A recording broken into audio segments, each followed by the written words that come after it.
लेकिन एक और इसी से जुड़ी हुई चीज़ एक और सामने आती है कि जो स्कूल का असल मकसद होता है तालीम। जी। आपके आने के बाद तालीम में कितनी बेहतरी आई है? रिज़ल्ट कितने % आगे गया है?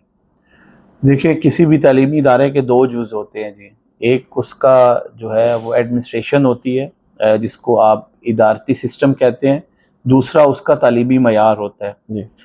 जब आपका माहौल अच्छा होगा, क्लासरूम्स अच्छे होंगे, उसमें बेसिक फैसिलिटीज़ होगी, आप टीचर्स के लिए ट्रेनिंग्स करेंगे, उनकी ग्रोथ के लिए काम करेंगे, उनको अच्छा इंसेंटिव देके, तो डेफ़िनेटली उसका इम्पैक्ट पड़ता है आपकी एजुकेशन पे।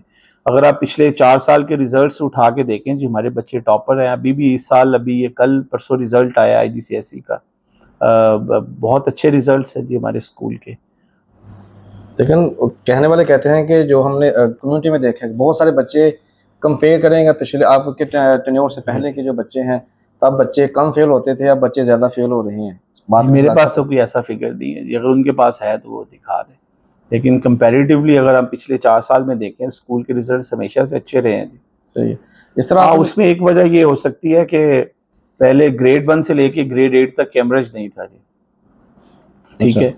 अब इसको तीसरा साल है, तो कैम्ब्रिज का जो सिलेबस इंट्रोड्यूस करवाया गया है, कैम्ब्रिज करिकुलम जो इंट्रोड्यूस करवाया है पहली केजी से लेके और ग्रेड 8 तक, तो उसको मैच्योर होने में थोड़ा-सा टाइम लगेगा जी।